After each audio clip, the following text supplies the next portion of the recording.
So I was thinking about something earlier today that I thought I would share with you guys, and that's kind of comparing and contrasting the way things have been now compared to where they were before. And a lot of that has to do with basically picking up the pieces and being able to finally move on and move forward. And one of the things that's really tough with all this is that when you're in the midst of all this, whenever you're in the thick of it, the idea of being able to pick up the pieces and move forward just seems 1,000 years away. Seems like it's not even in the realm of possibility. And it's weird because I see this trend over and over again with people on the channel who leave comments and send me emails. And it's really tough because I remember how I felt. I felt exactly the same way. I felt that this was never going to get better. Everything was bleak, and that I was just kind of trapped in this new reality. Now,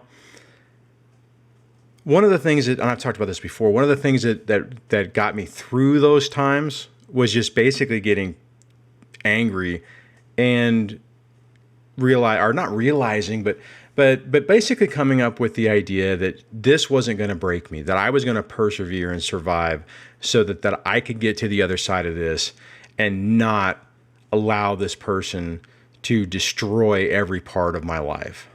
Now, at the time, it kind of felt, no, not kind of, it felt like my life had been destroyed and that there wasn't any recovery from this, and I couldn't see it. Now, the first part about this is just finding something to help you get through it, right? And that was the thing for me. That was, that anger basically helped me persevere, helped me stay the course, and when it got really bad, to just kind of push through it. On those days that I couldn't push through it, I slept a lot. I would crash, go to bed. Actually, I slept a lot. I even did things, I don't drink, but I would take NyQuil just to help me sleep. Which is not good, but that's the type of stuff. And I think a lot of you are in that situation right now where you're just trapped in this moment and you're trying to see a way through it. You're getting these constant reminders of how your ex is able to basically get away with everything. And it really wears you down. Now, as I kept dealing with that and persevering and pushing through, things started to get better. And basically I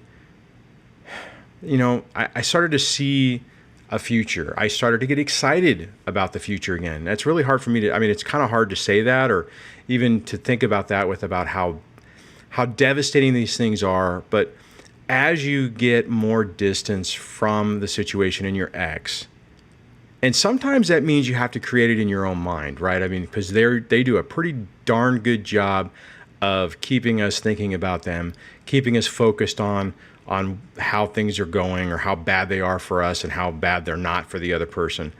And it makes it really tough because that ties you to them. It ties you to the anger and bitterness, and it basically traps you. And once you start to get to the point that you're able to phase that out, and there's a bunch of different techniques for that. No contact is critical on that. I talk about absolute thinking and black hole thinking coupled with hybrid no contact. And those all really help. And what happens is as you get more distance from them or from their control or their sphere of influence or however you really want to say it, then you start to pivot to where you can actually pay more attention to yourself and think about your future more. It's a tough one because, early on, whenever your future is really bleak, if you start thinking about the future, it just actually, at least for me, it would actually trigger emotional flashbacks and anger and bitterness because it would remind me of what I lost, right? But as time progresses, I was able to, distance myself from the old life and get excited about the new life again. And, I feel kind of weird saying this because I think a lot of times No, I think most of the times when you're in the beginning of it, it doesn't make any sense, and people can tell you, oh, it gets better with time, and it does, but it's not, it's hard to explain how that happens and how you start to basically switch the focus off what they were able to do, what they were able to get away with, and just on your own life and the things that you can start to do going forward. And I mean, and even with still some of the adversities I have to deal with, I still am basically excited about the future. I mean, it's kind of unknown. The unknown part of it's kind of exciting. I mean, in the old days, I knew what my life was. I was with my ex and I wasn't happy, even though I didn't realize it. And I didn't really see a future.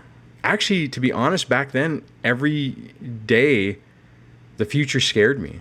I wasn't sure what was going to happen. I wasn't sure. I didn't feel secure in it, right? And it's weird to think that that's changed, and I feel good about my future now. I'm excited about it. I mean, I can look at it and I can see different things. It's like if I stay at the job I'm currently doing, it's a good job and it gives me opportunities and it pays okay. And as child support and everything drops off, it's going to give me more opportunity to do stuff. I'm excited about what's going to happen with my relationship with Debbie. I'm excited about this channel. I mean, maybe this channel will blow up into something this channel is already something extraordinary in my mind because the feedback I get from even the small group of people that follow me and how this is helping them is extraordinary.